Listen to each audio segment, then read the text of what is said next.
সোমবার লন্ডনের সমাবেশ থেকে জাতীয় ঐক্যের ডাক দেন বিএনপি নেত্রী। এর দুদিন পর দেশে ক্রান্তিকাল চলছে মন্তব্য করে এক বিবৃতিতে জাতীয় সংলাপে বসতে সরকারের প্রতি আহ্বান জানান খালেদা জিয়া। বলেন, তত্ত্বাবধায়ক সরকার বাতিলের পর থেকেই দেখা দিয়েছে রাজনৈতিক সংকট। বিএনপির এই প্রস্তাবকে নাকচ করেছেন অর্থমন্ত্রী। লন্ডনে বসে 20 দলীয় নেত্রী বলছে যে জাতীয় ঐক্য দরকার এবং সংলাপের জন্য আহ্বান জানাচ্ছে। Total rubbish. Rubbish. Yes, the whole statement is rubbish. ঢাকার রিপোর্টার্স ইউনিটির এক অনুষ্ঠানে সড়ক পরিবহন ও সেতুমন্ত্রী ওবায়দুল কাদের বলেন, বিদেশের মাটিতে বসে ঢিল ছুঁড়ে সরকার বদলে দেয়া যায় না।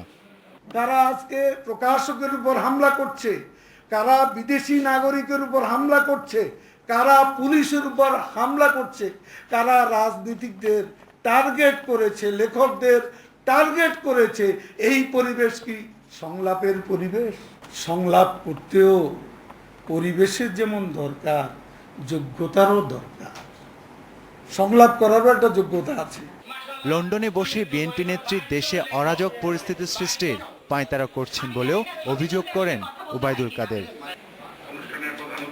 তানজির মেহেদি, ইন্ডিপেন্ডেন্ট নিউজ, ঢাকা।